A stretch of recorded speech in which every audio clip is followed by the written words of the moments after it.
Hi guys, it's Steffi from the Novelty Corner. Welcome back to my channel and welcome to another Books Beside My Bed video. For those of you who are new here, I film one of these every week where I wrap up the last 7 days worth of reading. This week I was reading books that were recommended to me by Kat from Brews and Reviews, and I also threw in a couple of extra books as well throughout the week. So let's start talking about the books.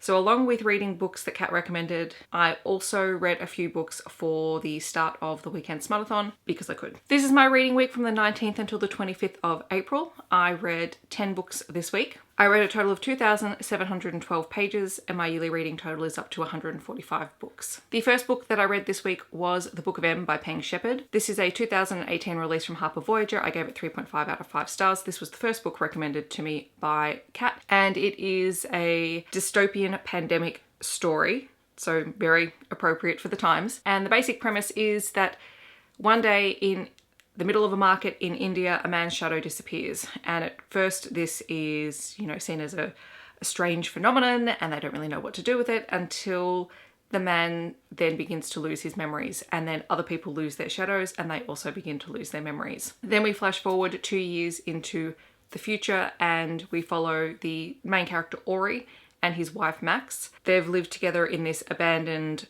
hotel in the middle of the woods in, I think it's Virginia. They're doing really well, they're keeping to themselves until Max loses her shadow, and then Max decides that instead of putting her husband through the pain of watching her forget who he is, she decides to leave. And when Ori discovers this, he goes after her. This is really sort of a literature fiction type dystopian. There are a lot of things that I really loved about it. I really loved the concept. I did like the writing style. I did think it was a little bit long. I think the story could have been condensed to tell the story that it was telling. I think the biggest issue that I had was I didn't really connect with any of the main characters in the story, and we kept jumping around and changing perspectives a lot, so it made it hard for me to really sink into a specific character. But aside from that, it was definitely a worthwhile read. The second book that Kat chose for me was Nixia by Scott Wright.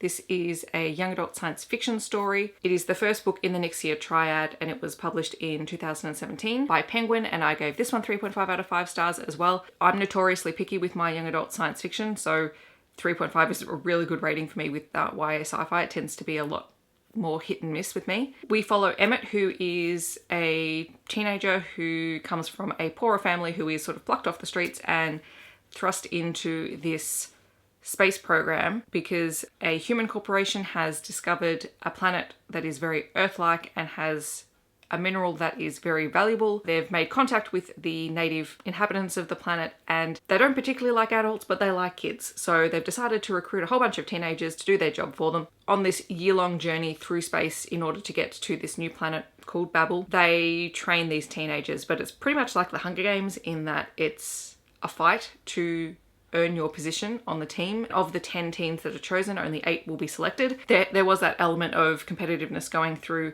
the story. I liked that, except I felt that that went on too long because it was very repetitive in that way. It got bloodthirsty and people got hurt, and all the time I was questioning why. What is the actual purpose behind it? But that said, I really liked the writing style. Even though it was repetitive, it was relatively fast-paced, and I really liked the concept. The third and final book that Kat chose for me was The Last by Hannah Jameson. This was a 2019 release from Penguin. I gave this one 3.5 out of 5 stars as well. It is another sort of post-apocalyptic dystopian type story, and it was actually very similar to The Book of M because we start off with characters who are living in a hotel after the end of the world in the middle of nowhere, except instead of being the Virginian woods in the last, we're in Switzerland. Nuclear war has broken out in the world and the inhabitants of this hotel discover this via social media one morning to their shock and horror. Our main character or narrator, John, is a historian from the States who was there for a conference, and he decides to document everything from day one. So the whole thing is sort of like his diary entries for what's happened. At times you question whether or not he is a reliable documentarian as well because he's deeply immersed in what's going on. So he documents everything from the start of the bombings and where he and all the other hotel residents were, as well as their personal stories if they wish to tell them. And there's a whole range of different people staying at the hotel from different nationalities, different backgrounds, and for different reasons being there. While they're setting up the hotel to be livable for an extended period of time, John and some of the other people at the hotel discover the body of a girl floating in one of the water tanks, and he becomes very intrigued and very determined to solve her death. I really like this one, and I think the point of difference between this and the Book of M was that it had a much faster pace to it. That's probably why I was able to sink into it a little bit more. I was really fascinated by all of the characters and the character dynamics within the story, and the only issue that I had with it was in the last quarter, last fifth of the book, where we're trying to resolve all of these threads, particularly the mystery plot of the death of the girl and everything else that's going on, and it just felt very weird and it was kind of unsatisfying. So that sort of hindered it, but everything else was great. So thank you to Kat for choosing those books for me. I very much enjoyed the experience. It was nice to pick up 2 books that I had seen and had not read, and then to also have a 3rd book that I'd never heard of and read as well. They were great. In between reading those, I had to have lighter reads going on just because all of those were quite heavy and quite topical for the time, so I needed to break them up with something light and fluffy. So I read the last 3 books that I hadn't read in the London Celebrities series by Lucy Parker. Starting with Pretty Face by Lucy Parker, which was published in 2017 by Karina Press. I gave this one 4 out of 5 stars. It is about Lily Lamprey, who is a TV star who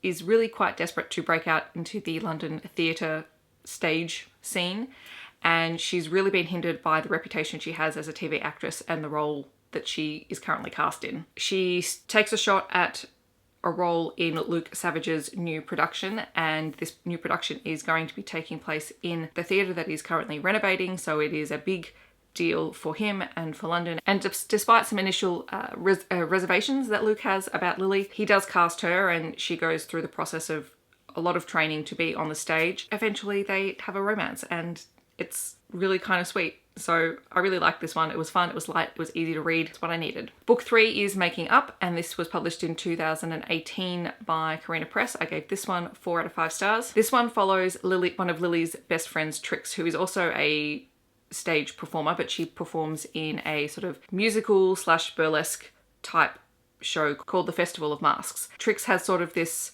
supporting main role in the show, but when the leading lady of the Festival of Masks is injured on stage, Trix is given the task of filling in for that role until it can be permanently cast. This sort of sets off some of her anxieties, and then alongside that, her nemesis from her teen years, or so she thinks, Leo Magasiva, is also hired as the new makeup artist for the cast, and the two have some banter going backwards and forwards, and they have to figure out, you know, where in their past their actual relationship went wrong, because they've known each other for years and they keep popping up in each other's lives and sort of wreaking havoc on it, and they have to decide, do they want to keep going this way or do they want to try and solve their issues? It took me a little while longer to warm up to the characters in this particular book, but it was still fun, and I love how in all of the London celebrity books, all of the characters sort of just pop up here and there randomly, and it just gives it a nice connected feel. And then the last book that I had to read in the London Celebrity series was the Austen Playbook. This was published in 2019, also by Karina Press. I gave this one 4 out of 5 stars. This one features Freddie Carlton, who is an actress that we'd met definitely in book 2, and I knew from book 5 because book 5 was the book that I started with. She has been a main stage of the London stage for many years. She started performing when she was 11 years old. She's been pushed her whole life by her manager father into roles that he wants her to perform in, and to sort of uphold the family legacy as being serious theatre performers. Whereas she quite likes musical theatre and she likes doing the funny roles. And when an opportunity to perform in the Austen Playbook, which is going to be a live production of a very popular video game where the viewers watching the performance get to vote on the ending, so it's sort of like a choose your own adventure but for the stage. She jumps on it. She really wants to do it because it'll just give her a break from doing the really serious roles that she's been in recently. The entire cast and crew of the Austen Playbook are staying on the property of the production team and performing in this very famous, very small theatre that was actually built for her late grandmother, who was an actress and playwright. There she crosses paths with James Griffin Ford, who is a theatre critic but is also trying to break out into theatre production. He's typically never minced his words when critiquing her performances in any stage show, and he's quite terrible at interacting with other people, but the two stumble across something of a mystery when they start investigating her grandmother's history with his family's estate. Honestly, this one was just delightful because Freddie is a ball of sunshine and Griffin is just not.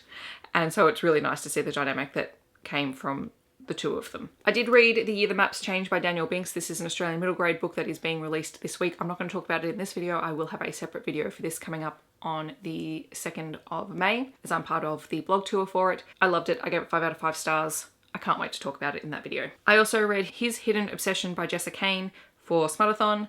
This is a short smutty story, and it's about a nun and a mercenary, and I gave it 1 star. It was not good. I also read There's for the Night by Katie Robert, which was a 2018 release from Kindle. It is the first book in the Thelanian Dynasty series, and it's a short story / novella. I love Katie Robert's work. She is really, really good at setting up relationship dynamics in stories very quickly. This was the group book pick for the Smuttathon weekend.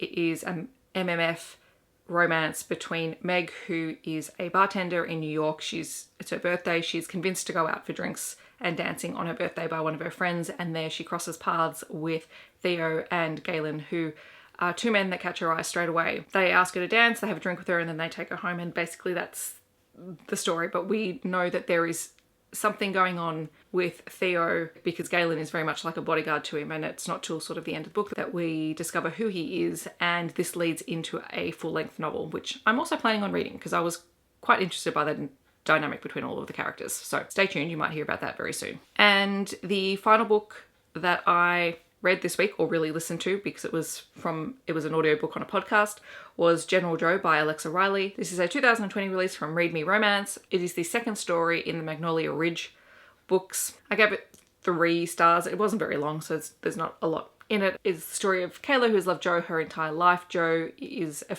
few years older than her, a friend of the family, and has spent a lot of time with her family, and she's always been worried about what her family would think if she actually actively pursued Joe. But after one Christmas where he left without saying goodbye and went off and joined the military, she was both put out by this and also determined to prove to him what he's missing, and so sent him pretty much dirty letters every day that he was away.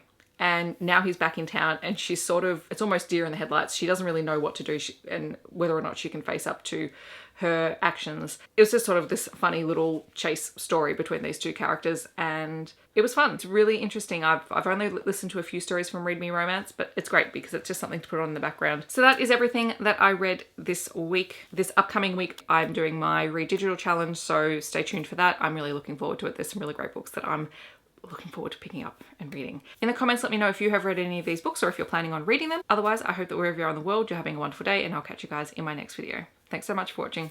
Bye guys.